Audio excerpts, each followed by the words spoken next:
How's it going, everybody? Welcome in to another episode of Mavs Step Back Podcast. I'm your host, Dalton Trigg. I'm doing a solo pod today because Drew and we had some stuff going on.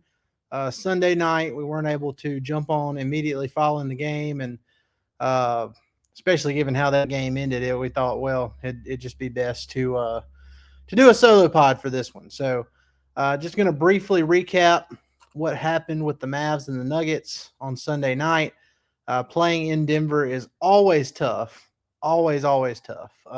You have the altitude disadvantage.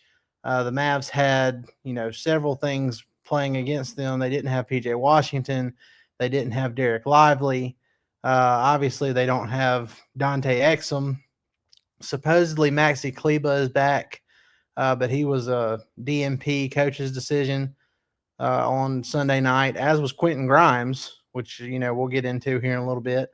But despite all that, the Mavs found themselves in a tight game in the fourth quarter. They were actually winning the game 120 to 118 with a minute 20 left. They forced a rare Jokic miss. They got the rebound. They were coming up the floor with a chance to extend their lead to 4 points or even 5 points if they hit a three. Luka, he shot a very long three, a 30-footer. That was something I didn't agree with, and I made those thoughts public on X, and there's been a lot of people say, well, if you're going to do that, you need to talk about how Kyrie Irving missed his last two shots of the game. And look, and by the way, the Mavs ended up losing this game 122 to 120. They were down by two with 6.5 seconds left, and they gave the ball to Kyrie Irving. Didn't run any, Jason Kidd didn't decide to run any kind of plays or anything. They just inbounded it to Kyrie, let him go ISO, and he shot a three from the left side, and he missed. So he tried to have back-to-back game winners over the Nuggets, and it just didn't work out that way. But Kyrie Irving was absolutely incredible in this game. Super efficient, was 17 of 22 from the field and 6 of 8 from three. Had 43 points, 5 rebounds, 5 assists, a steal, and a block. He was incredible. And there's a lot of people saying, well, he missed the final two shots. The reason it was that close in the first place is because of Kyrie's play throughout the first three quarters and at the start of the fourth quarter. My issue with Luka, and again, I'm not going to be too hard on him because he's Luka. He's great. Okay, I get it. He had 24 points, 9 rebounds, 9 assists, a steal, a block. But he was only 2 of 8 from three. He had 5 turnovers. You know, there comes a time, there will be a time throughout this season where Luka will take a three like he did in this, late game situation against the Nuggets to, kind of be a kill shot where it'll make more sense for him to do so. But, it's just we're not at that point yet. He's still trying to work his way, up to his old self. He's not there right now.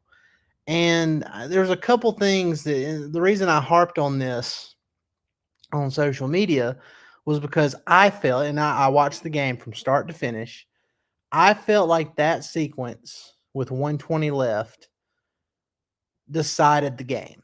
I know the Mavs still had a chance to win it at the end with Kyrie getting that last shot. I feel like that sequence with 120 left is what decided the game. And I think Luka, being the best player on a team with title aspirations, should be held to a higher standard than anybody. Whether people think that's fair or not, that's just the facts. He's the best player on a team that just made it to the NBA Finals last year. And you have to look at certain things, and if it warrants criticism, you have to give criticism, and then hope that they learn from it. So that's where I'm at. There was 120 left, forced a Jokic miss around the basket, which is, crazy. Got the rebound, and after he got the rebound, he thought he got fouled. So he held the ball for an extra couple seconds, just looking towards the officials instead of just getting the ball up court. He almost got a half court violation, a backcourt violation. And when I went back and looked at that video, the refs could have called a backcourt violation, because I think that shot clock actually got to 15 a slight second before he crossed over half court. And, the Mavs were just fortunate that they didn't call it. So that was the first thing. Didn't have any, urgency getting the ball up the court. And then, just holding on to the ball after you cross the half court line and settling for a contested 30-foot three-pointer that didn't go in. So, I mean, obviously, if he makes that, we're talking about how great of a shot it was, and Luka having the killer instincts and all that stuff. But in that situation, you would have liked to see him, at the very least, call for a screen, try to get something going toward the basket, draw a foul, kick out to an open player on the wing, something of that nature, because you were already winning. You were up two. You had a chance to seal the game before it ever even got to that situation at the end where you're down two and have the ball with a chance to tie or win it. So I mean, that was my gripe. Is I thought it should have never come to that ending. And Kyrie was great for the vast majority of the game. He was not on those last couple of possessions. He admitted to that in his post-game presser. But, again, I just think Luka's not playing up to his potential right now. He's not playing up to the level that we need to see from a guy who has championship aspirations and MVP aspirations. Kyrie Irving, they talked to him after the game in post-game presser. He said, I got to be better in that fourth quarter. The past few fourth quarters, I've turned the ball over down the stretch. Just can't make any excuses for myself. I got to be better, be more organized, and a lot more communicative with my guys, and be poised. Those fourth quarters really mean a lot. So the Mavs, they fall to 5-5 on the season after 10 games, which just isn't going to cut it for a championship contending team. At least we thought they would be a championship contending team, and they probably still will be. But this is not the start you want to see them get off to. And again, injuries play a big part in this. Glass half empty, glass half full. Looking at the half full part of it, as good as the Nuggets have been, and I think they said they're 7-1 over their last 8 games. And then you look at the Phoenix Suns, who have been incredible. They've only lost 2 games, I believe, so far this season. Back-to-back games against 2 contenders in the West, and you don't have Derek Lively or PJ Washington, and it comes down to the final possession. That there's something good that can be taken from that. So, it's not all doom and gloom, but there are definitely some things that, the Mavs can learn from. And it's just frustrating because it feels like it's things that, they should have already learned from, especially a guy like Luka, who's in his 7th season.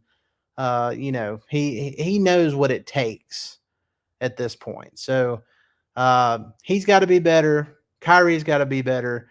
The bench guys definitely have to be better. Klay, he's been a net positive for the season so far through all the lineup data and everything, but he can't be going 4 of 13 overall and 1 of 6 from 3. So he's definitely got to be better as well. I don't know. The Mavs, they have to find a spark somewhere. And right now it's kind of hard to do, especially when you have the injuries. So I'm going to take a quick break to pay a few bills. I'll be back on the other side of this, and we're going to talk about the Quinton Grimes situation, which is kind of odd. I have some theories. I have some questions about all that's going on. So I'm going to talk about that, and then we'll talk about what's coming up for Klay and his reunion against the Golden State Warriors on Tuesday night. What's up, y'all? We're taking a quick break to tell you about Prize Picks. Prize Picks is America's #1 daily fantasy sports app with over 5 million active members. Prize Picks is the easiest and most exciting way to play daily fantasy sports. Unlike other apps, on Prize Picks, it's just you against the numbers. All you do is pick more or less on 2 to 6 player stat projections and watch the winnings roll in. You can now win up to 100 times your money on Prize Picks with as little as 4 correct picks. Want to play Prize Picks alongside Drewski, Joe Budden, and MMA champ Sugar Sean O'Malley? You can now find community plays under the promos tab of the app to view entries from some of the biggest names in the Prize Picks community each week. Download the Prize Picks app today and use code STEPBACK to get $50 instantly when you play $5. That's code STEPBACK on Prize Picks to get $50 instantly when you play $5. You don't even need to win to receive the $50 bonus. It's guaranteed. Prize Picks, run your game. Okay, so let's talk about Quinton Grimes because, he was supposed to be the guy to come in and be an upgrade over Josh Green. The Mavs traded Tim Hardaway Jr. and 3 second-round picks for Quinton Grimes over the offseason. They were in contract extension talks before this season got underway. They weren't able to come to an agreement. So, at the end of this season, he will be a restricted free agent, and the Mavs will be able to match any offer that he receives.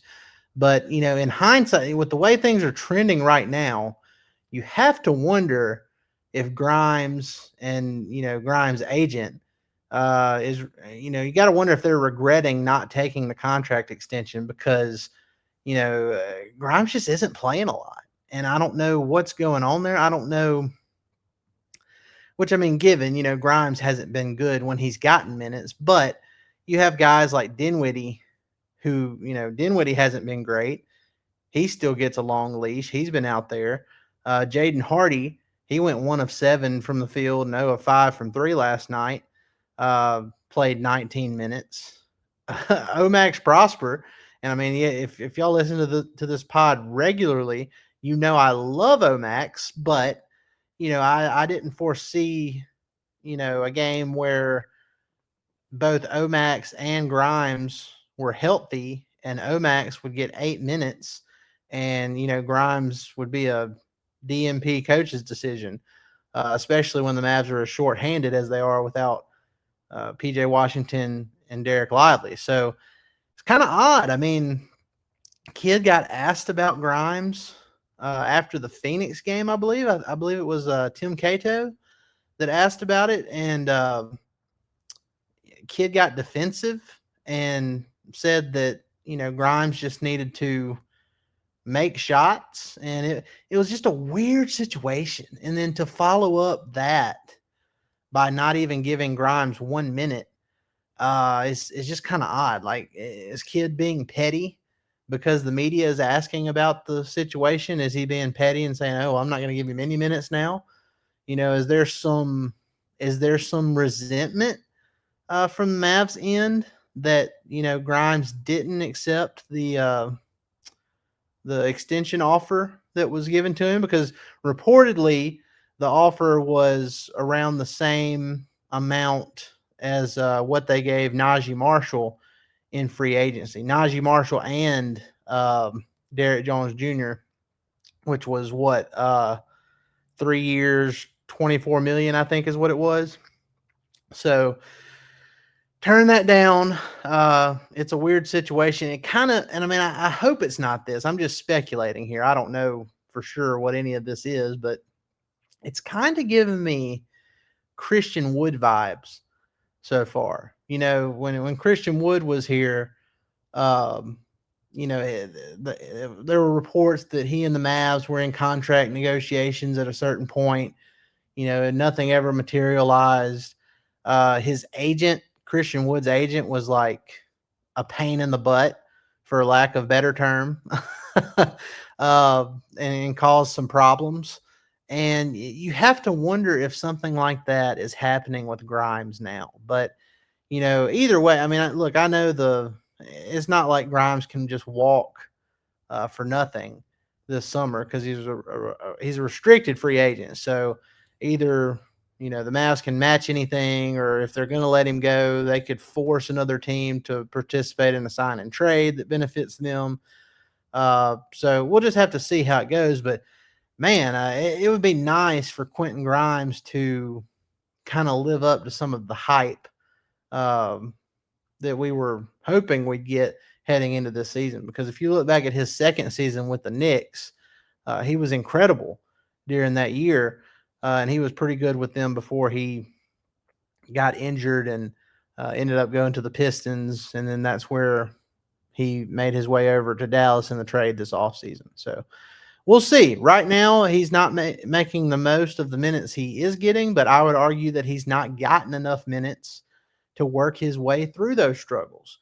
Najee Marshall, he was struggling to start this season, but he continued to get playing time, and he has now, worked himself into a pretty decent groove. So we would hope that Grimes would get the same treatment going forward because the Mavs need him. I mean, we talked so much about this team's depth in the offseason and how it was going to enhance their championship hopes, but that depth just hasn't materialized yet. So um, we'll see. We'll see. I'm hoping that he can get it together. But just some other housekeeping notes here from that Mavs Nuggets game because we mentioned Kyrie Irving and having the 43 points, and Luka having the 24, 9, and 9 near triple double. Klay Thompson finished with, he didn't shoot the ball well, but he finished with 10 points, 5 rebounds, 4 assists. All 5 starters scored in double figures. Daniel Gafford had 16 points, 7 rebounds, 3 assists, 2 steals, 2 blocks, was 7 of 9 from the floor. And then Najee Marshall, in his second consecutive game starting, was 5 of 9 from the floor and finished with 11 points, 8 rebounds, a steal, and a block. And then your top scorer off the bench was Dwight Powell with 7 points. So, more times than not, that's not going to be enough to get you over the hump against the Nuggets, which it could have been. It could have been if things had gone, the way I thought they should have in that last minute and a half of the fourth quarter, but it didn't. And now it's something the Mavs it's a tough pill to swallow, and they'll have to move on. They barely shot 30% from 3 in that game, and the Nuggets shot nearly 50% from 3 in that game. So that's pretty much your difference. And Nikola Jokic, look, I know people were saying that Luka may have taken Jokic's spot as the best player in the world over the offseason. It's not the case. Luka is not there yet. Maybe if he had willed the Mavs to a finals win over the Celtics, he would have been there. But Jokic is still very much the best player in the world. His consistency is unbelievable. He's probably going to be on track to win his 4th MVP this year. He's absurdly good. In 38 minutes last night, he had 37 points, 18 rebounds, 15 assists, 3 steals, shot a perfect 3 of 3 from deep, and was a plus 13. So Jokic, he's an animal. What can you do? It would have helped to have Lively, but I don't even think Lively can do anything to stop the guy. So, it was something. So now we turn the page. Tuesday night, it's a big game. Not only is it, Klay Thompson's reunion with the Warriors, where he spent 13 years, the last 13 years, won 4 titles. It's also the opening of the in-season tournament play. So we'll have the wacky colored courts back on display, and hopefully the Warriors. I haven't checked the Warriors, but hopefully it's not something that'll burn our retinas out like that, like that voodoo New Orleans Pelicans court did last season. But yeah, we'll see if this can be Klay Thompson's breakout game, because really And I have to look and see, he's been fine this season. I don't want to say that Klay hasn't, he's been one of the Mavs' best um, plus minus guys, so far this season. When he's on the court, good things happen. But it doesn't feel like we've had like a true Klay breakout game, except for the first two games of the season where he scored 22 against the Spurs and then followed that up by scoring 19 against the Suns, and then he had 18 against the Jazz too. So after those first three games, things kind of cooled off for him. But you have to think that a big Klay 3-point shooting game is on the horizon, because the last two games, you look at it, last night in Denver, 1 of 6, and then the previous loss against Phoenix, 1 of 7. So, 2 of 13 from 3 over the last two games. You have to think he's going to break out of it, uh, especially, with the emotions going back to a place where he felt like he was slighted a little bit by the Warriors front office. Now, I know he still has love for all the fans and for Steph and Draymond and, all those guys, but, you have to wonder if we're going to be in for a special Klay performance at Oracle on Tuesday night. That's what I'm looking for. And all the fans go into that game. They're getting a very cool commemorative Captain Klay hat, because he's always on his boat during the off season, and that was his nickname when he was there, Captain Klay. And so every fan in attendance will get one of those hats if they're going to the game. So if you're a Mavs fan going, be sure to grab you one, because apparently they're giving them to all the fans. All right, y'all. Well, that's going to do it for another episode of the Mavs Step Back podcast. Not great vibes right now. It's never that way when, you've lost 3 out of 4, and the only win came against a Chicago Bulls team that didn't have Zach LaVine suited up. So it is what it is. I mean, early season woes, there's been injuries. Luka still got to work his way into being the full MVP version that we know he can be. But I think it's all going to work out. If the Mavs are still a 500 basketball team by the time we get to, closer to Christmas, I will be concerned. But I do think that they'll be able to get things together and, get back on track over these next couple of games. Because if you win at Golden State, which, I feel like the Mavs should win at Golden State, then you turn around and go to Utah. You should be able to beat Utah. You play San Antonio, should be able to beat San Antonio. So in theory, you could have a 3-game win streak heading into a Sunday matchup with the Oklahoma City Thunder. And the Thunder are without Chet Holmgren for at least 8 to 10 weeks. It's probably going to be longer. They're probably just going to reevaluate him in 8 to 10 weeks for a fractured hip that he suffered on Sunday night. So, you look at that, and then after that Thunder game, the New Orleans Pelicans, who have been terrible, and then you find yourself back at Denver on November 22nd. So the Mavs really have a chance to turn this thing around here, especially if they get PJ Washington or Derek Lively or both of them back starting on Tuesday. I don't want to get too far ahead of myself, but there is a path to the Mavs having a 5-game win streak as they head back into Denver on November 22nd. But they all have to lock in. They got to get healthy. They got to hit their open shots. They got to pay attention to rebounding. And, we'll see how it goes. They've lost a lot of close games, but a lot of these games should have never gotten to that point in the first place if they just paid attention to the little details throughout the first 3 quarters.